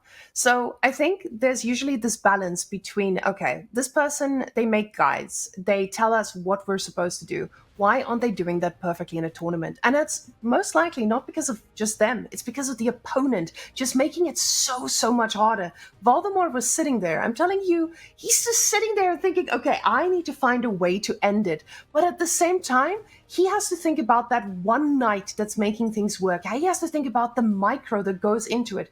And at that point, it's so easy to make mistakes. Numudan showed us a masterclass of comeback. But at the same time, idle time on the villagers, it's an obvious thing that can easily go wrong. But he knows it. And in theory, he wouldn't do that out of choice. But that just shows you how your opponent being good can force mistakes out of you. So Valdemar, he's shown immense growth over these last few months, and we've been seeing him more and more in these top ranks of the tournaments. But Numudan, he forced mistakes out of someone who teaches us how not to make those. So yeah, that was my rant, guys. Because I see people asking, but Valdemar knows what he should do. Valdemar knows when to attack. It's different when there's... Wait, what is that quote? Everybody has a plan until there's a knight on your gold, right? Exactly right. We can say we're all better players when watching replays, right? Playing a game and discussing a game outside of it, completely different things at the end of the day. You know, the clarity you have when watching a replay and knowing, oh, I should have done this, I should have done that, I should not have done this, not should have done that. It's very different to being in game. You have so many things on your mind in the game. You're fully focused on the right thing to do at the right time, which isn't always the actual correct thing to do in hindsight, right? But you have to focus on execution. You're in the moment. It's very, very different. And yeah, everyone's just a better player when they're watching a game than when they're playing it. That's just the way it is, naturally. So, you know, Valdemar has a lot of the knowledge necessary to understand how these advantageous positions should be played. But naturally, these advantageous positions you find yourself in often lead down this path where, and this is a very serious problem at this level of play, I find for a lot of us players, is you know you're ahead, you know you're in a commanding position. You have to strike this balance of not getting too comfortable to give your opponent the room to come back in, but also at the same time not being overly aggressive to then throw away the lead with some bad trades or some bad fights. It's really a very scary position to be in, and lack of experience or, being pressured to go one way or the other can often lose it. I'm losing it with Twitch chat here, Myriad. Oh, Okay. I think you might be muted. Oh, there we go. You're back. No. So, Myriad, Twitch chat has a request, and this is because there was a meme born yesterday, apparently, on EGC. They want you to look straight into the camera. Look into their soul right now. That's all they want. There we go. Make that face, is that what you guys with, wanted? With a slightly open mouth. Yeah. Okay. Is that what you guys wanted? Can you guys calm down now? Can we... Okay, it looks like Twitch chat has been pleased. Twitch chat, I'm really glad you guys all got what you needed. Yeah, they say you have a pretty symmetrical face. Wow. Oh, thank you. We're pleased, Twitch chat. That's how you know. But I want to point out the fact that Valdemar now has chosen Sunken Lands. And I can tell you with certainty, he does not want to be playing Scandinavia, because when your opponent has KT, you leave that one for last. You do not want to pull that thing in right now. And Sunken Lands, he probably has planned something. The problem with the Sunken Lands is, if you get denied from that gold, you are cooked as HRE. And with Ottomans being such a tempo sieve, that could be the plan. It's an interesting one, right? Like, I think it's a good pick by Valdemar here in this game, right? You're down to your last legs. What's a great map to get a great matchup here? I don't know if you expected Ottomans, but HRE can historically just put so much pressure on Ottomans that they simply don't have the economy early on to contest. And you can very easily squeeze pro scouts in on this map as well if you are Valdemar. And getting that they're under supervision either through the Archon or Prelates is... oh my god, the income is just ridiculous, Mareka. Like, you find yourself suddenly feeling, oh wait, I have 1,000 food. Where did that come from? Just like that. We saw that earlier today, actually, with just a few villages being inspired on the external deer pack, not even under Aachen. So, we'll have to see, eh? Now, it is a military school opening here for Numudan on the Ottomans in red. Numudan now on match point. This man is looking to make Sweden proud with a 3-0, but Valdemar, he's pulled out the HRE. He has something to say about that.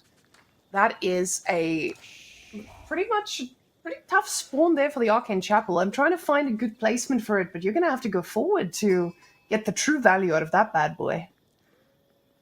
Yes, it'll be a little while to go forward. That would be so forward, wouldn't it? It would be a bit too much in that case, I think. You'd likely be content with that double wood line there in the north. It's still a bit forward, but the double wood line makes it so safe, right? And you get so much wood under there. Definitely worth it. Or even on the back here with the berries. You get a whole berry pack under the influence. It's very, very useful. Means you can gather from it without losing a lot. Because berries are so slow to gather from. But if they boost it, then it's more than fine, without a doubt. Whereas Numudan, it's going to be military school opening. No surprises there. And... I mean, Decisive is not much of an option anymore, right? I mean, you can still do it somewhat, but it's so much harder and not worthy of the APM any longer. So, if Numudan could have normally pushed in these there, then I think he's honestly fine against even some really hardcore aggression from Valdemar's HRE.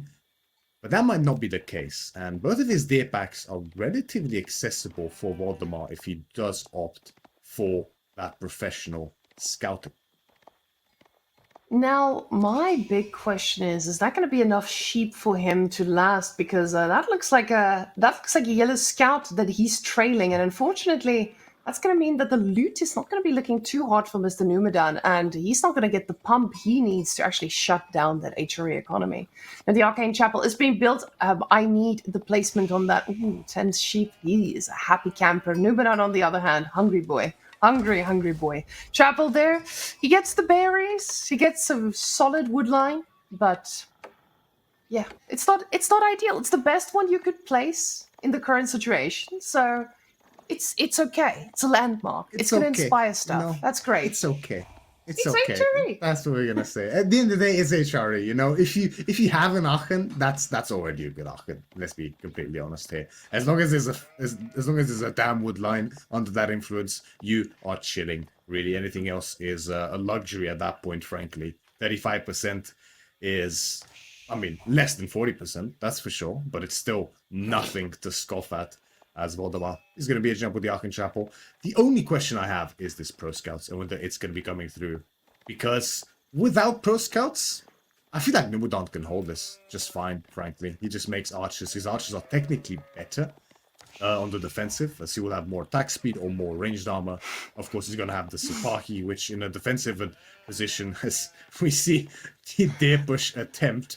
I know Numudan's actually still trying this quite actively even nowadays. He's one of the few that still is, as it's going to be a long while, but apparently it is on the cards for him this game. And So yeah, there's a lot of deer on that this map, right? So yeah, but the problem is they're in range. I was about to say usually the deer are quite close, but they're just not close enough, right? For that spearman to push it, he's going to need a little bit of a millennia. Is it worth it for you to just go out on the map and eat them? Because at this point, it's that question of, do I invest in Pro Scouts and just get them under my TC? Or do I just go right outside my base and go right for them? well, I think in cases like this, where you would open, military school anyway as Ottomans, you might as well, right? I mean, what else are you going to do with the spears? 2 spears aren't quite enough, like, especially by the time you get the second, you're not going to find much damage on Valdemar's gold. He has the prelate to heal, the villagers will fight back, and obviously you can't heal your spears. 1-2 spears is not going to do much against HRE gold, that's for sure. So you might as well just try to push in. Maybe you can even lame Valdemar's there instead, but either one of those, I think, is fine. I mean, what else are you going to do with your spears except stand there menacingly, right?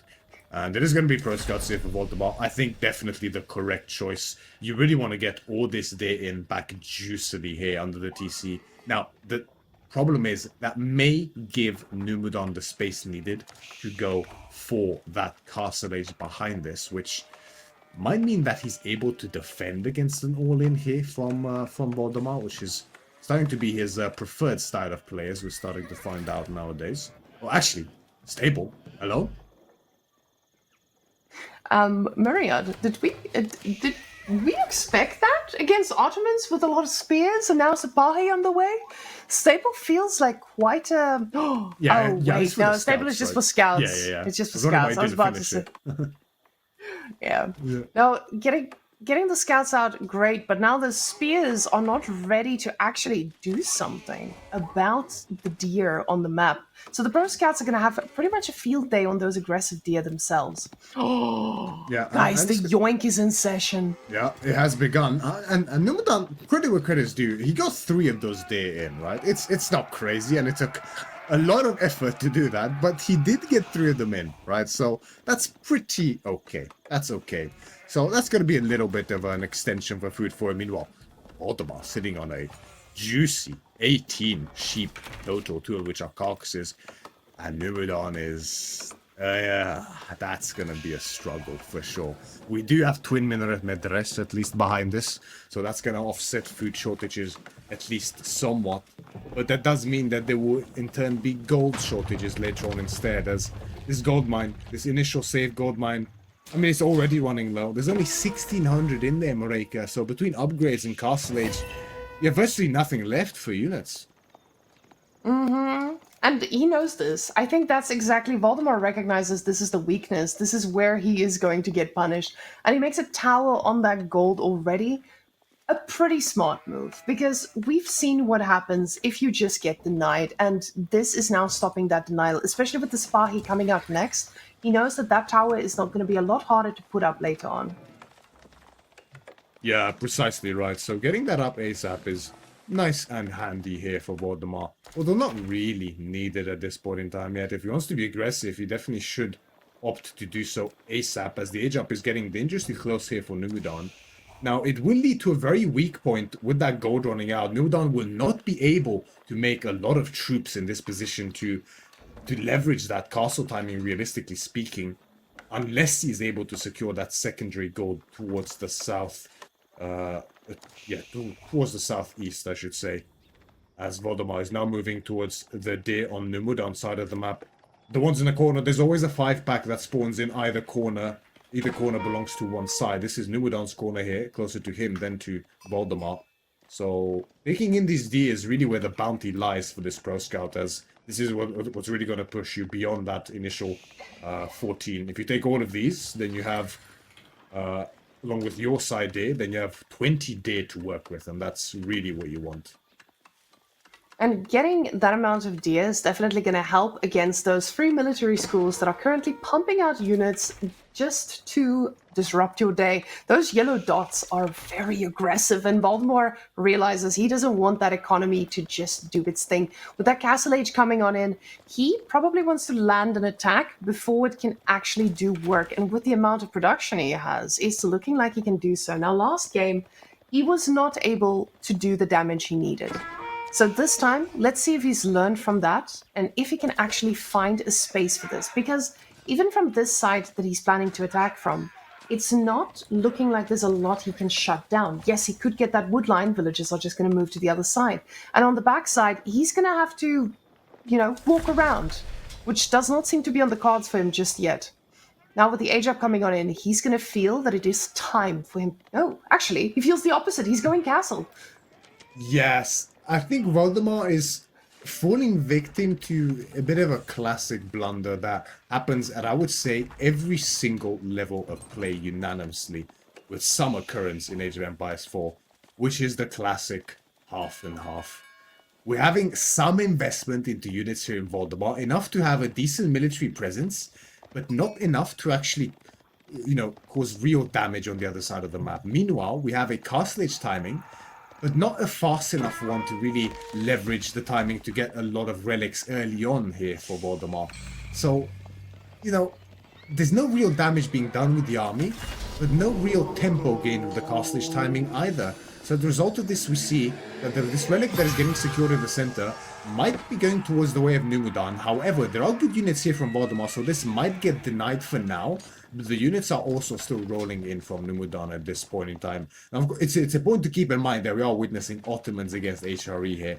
There's such a severe economic deficit between the powers of these two civs, so it's quite difficult for Numudan even now to match these army numbers. But the more those military schools roll, the easier it's going to get. Oh, this is going to be very nice for an Ottomans to just handle this ground army and all of a sudden just going to be dealing with a normal HRE timing. That's fine. He's got the food, sure. He did get a lot of the deer, but it's not something that is going to necessarily cost him the game. Because we've seen this from Numudan. He likes to play with a little bit of a disadvantage. He wants things to be magical. He wants to make them work from behind. And that's kind of what we'll be seeing from the Ottoman economy here. Men-at-arms switch, though. And this is an interesting choice going up against HRE. Because, of course, HRE, they love a good men-at-arm composition, because then they can just slice right through them. With them getting double maces, they get pretty healthy amount of damage against those. Now, the extra military school Vizier point has been chosen, which means that he's going to get more free units over time. You know how we always say damage over time, dot? We don't really have a units over time. What is off the charts right now? Yeah, exactly. What? That should do the trick, I think. With 3 military schools in production already here for Numudan, the units, they're going to start cranking. Especially once those, I'm not sure what the Vizier point is called, the Advanced Military Academy, I think, I'm not sure. The ones that enable Knights as well as Janissaries, the one just below that one. What's that one called? To the left, yeah. Advanced Academy, okay. So I was almost right. Yeah, increase military production by 25% as well as unlocking Lancers and Janissaries, but really, it's that 25% that's so significant. Combined with the Blacksmith upgrade, those units, they're going to start training really, really quickly here for Numudan. And as the day starts running out for Valdemar, if he hasn't been prudent with his farms around that Aachen, it's going to be a bit of a tough one, I think, in the long run, if he doesn't secure most of the relics. Now, picking up that one feels quite nice, right next to the base. He's already brought the other one pretty close himself. Getting those imams just makes this so much nicer when you're playing against the HRE. The HRE, They are a civilization. They flourish just being given a little bit of an opening to pick these bad boys up. And losing a predator like that is quite expensive in the long run. Now, that Sapahi is going to spot that this is a play for him. But now the composition has switched to mobility. And ladies and gentlemen, we saw Numudan on mobile units. We saw what those knights did in Poor Valdemar's base. Are they going to get to do the same now? The knights, the cavalry advantage from Ottomans to the Sipahi as well. It's always something that's very tough to fight against the Sipahi. Probably the best raiding unit in the game, honestly, outside of maybe Hobilars. The additional range, the additional stats on them, so potent on diving these TCs. Fortitude as well, 50% extra attack speed on these Sipahi. They absolutely melt through villages and range units if they are left unchecked. And oh, we see, whoa, looks like their first victim has been spotted as they charge directly. The villager dies before he even knows what hit him, still with a hammer in his hand as the spears are there to meet the rest of the cavalry and deny any further entrance. But they did get discovered. And losing that food is actually quite big, because with HRE, yes, you've made a lot of units, you've had time to build up your army, but a lot of people forget how reliant you get on that free food. You're not thinking about your farm transition. You're not thinking about, oh, I should add one and extend this. When those deer get cut off, life becomes very difficult very quickly. But that Springald is about to pay the price for overextending just a bit. Not the Springald here at the back, but the units are in position. The Mangonel is the target, but it does look like he is going to be pulling back. Instead, gets an okay shot off on an archer, but another Springald also staying alive. This is a okay fight for Valdemar, but I feel like he's taking just a bit too much damage fighting into this small little space that he's trying to force himself into. Yeah, the fights look very scary there with that choke point and that double wood. That's such a nice little choke point there for Numudan. It does wonders for him in that little fight skirmish that happened there. And yes, you're completely right. Valdemar has to be really careful. He has an undeniable army lead here, and an undeniable economic lead as well. You can see that in the income tab. Valdemar has just tripled the food income right now thanks to that deer. He needs to leverage this though. You can't play this scaling game up against the Ottomans, especially only having 2 relics in this position. You have to find some kind of damage, but it's tough against someone like Numudan. We've seen this guy with hunkering down so effectively with French before any keeps, before any siege, nothing. And now he has Ottomans, passive units, passive siege, emplacements as well on those towers. If anyone's going to deliver a defensive masterclass in this game, it's going to be Holdudan. Holdudan. Valdemar is not finding the aggro he needs to end this. And again, Valdemar, it feels like he had a timing to do a lot of damage, but he is trying to let that economy take over. And yes, you can use the argument, okay, the Saishuri, they have that 35% bonus. They have 2 relics, so technically it's like 4 relics. But you have Ottomans that is the late game king. Ottomans is not a civ that you lose with in the late game. And Numudan, he's shown he knows how to turtle. Oh my god, Valdemar, that's so bad manners. Chopping all the way on your opponent's side. That is a brave Demar right there, because he's seen those mobile units. Maybe he says, you probably don't expect me to be this far out because you're always on my secondary gold, so I'm just going to be in your face. You'll never find me. Yeah, but that's a really good position there for Valdemar, right? The double gold, sacred site as well. This is a really high value spot to hold, so I don't blame him at all for being overly aggressive there and starting to mine. If you can hold that, that's really juicy income. And we seem to be sort of trending towards in this game to something I could have maybe seen coming, and it looks to be an all-in planned here from Valdemar and a hold from Numudan, which is becoming a bit of a trend actually in this series, I have to say, as Numudan is starting to get together an immense army mass. I gotta say, you can see how quickly the army mass started to look so healthy for him. We went from 1 Springald, 1 Mangonel, and like 5 men-at-arms and a Mechter, to now 14 Janissaries, 17 Sipahi, and increasing more men-at-arms, crossbows, Mechter, as well as knights, Mangonels, Springolds.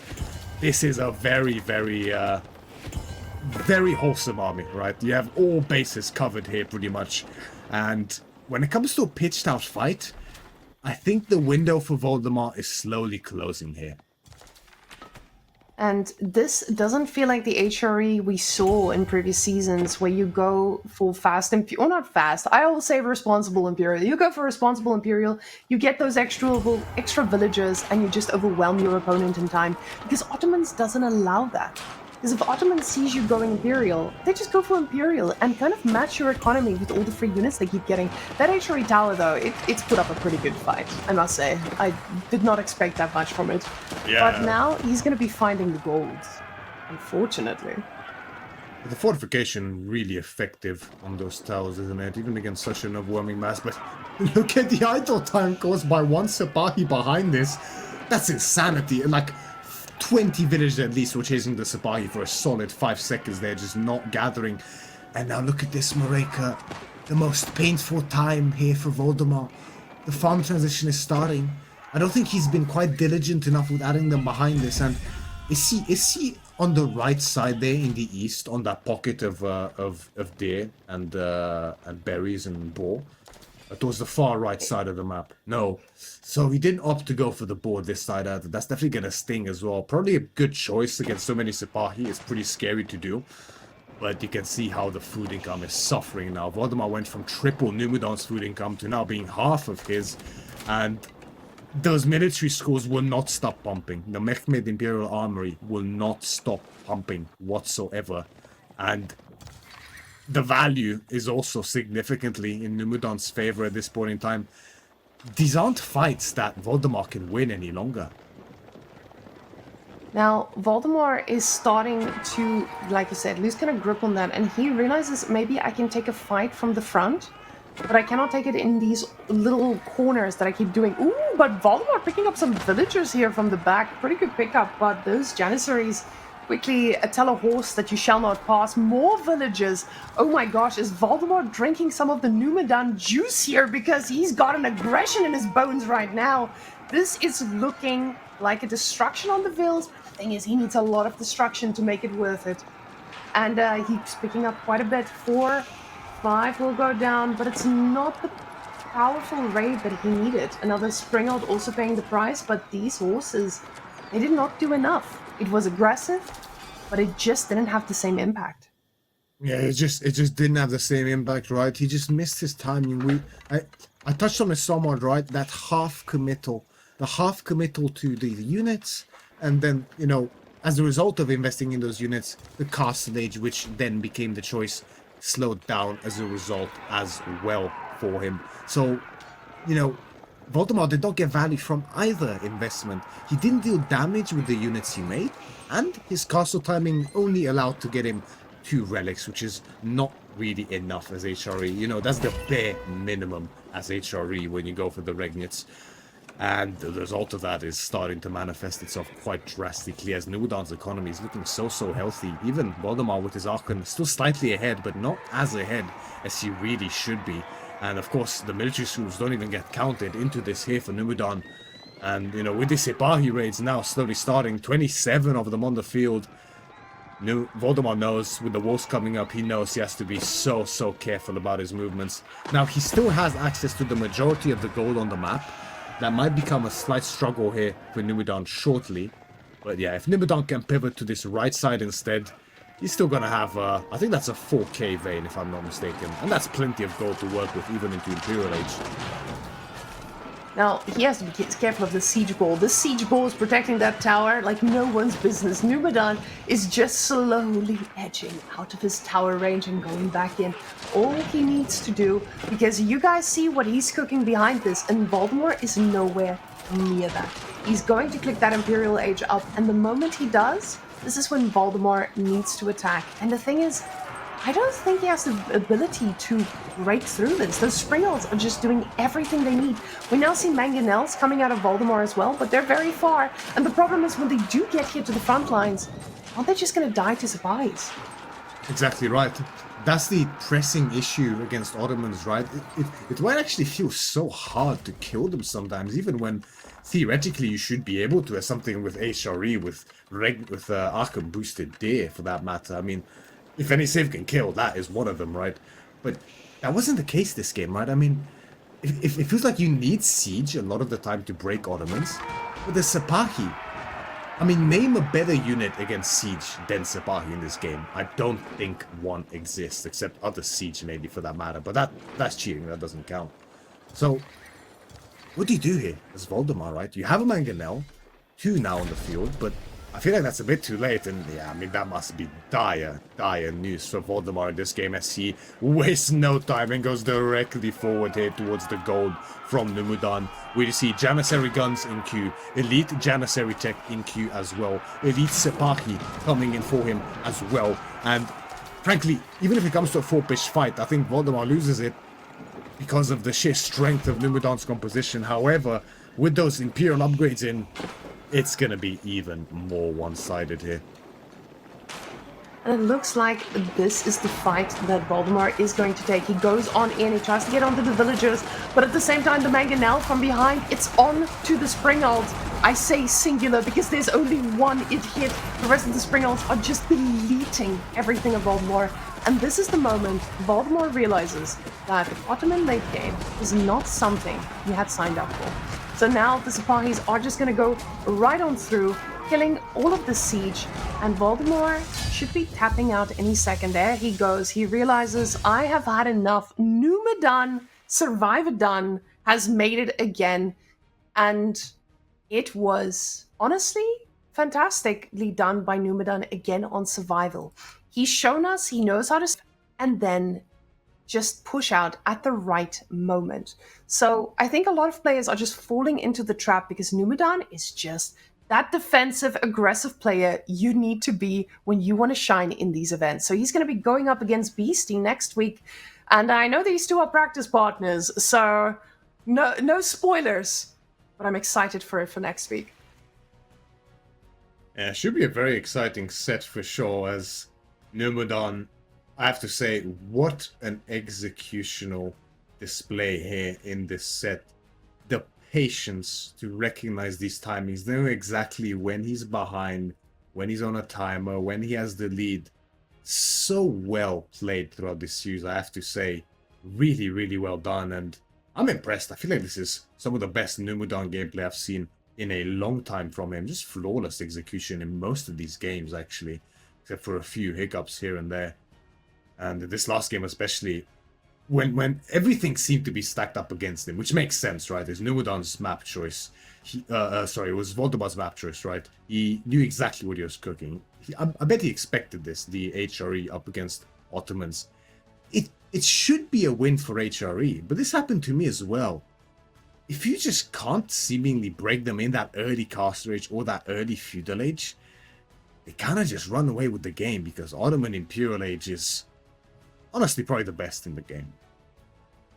Oh, and it looked convincing. Honestly, with this type of play, I think a lot of people might be looking at Numudan and being like, hey, there is something cooking, and it's this Swedish man just absolutely making waves. The thing about Numudan is he comes in and out of the scene. Every now and again, he takes down a bunch of pretty good players, and then he just steps away from tournaments for a while, and then he comes right back and does it again. So it feels like if Numudan put down the time, we might be getting another name up there at the top.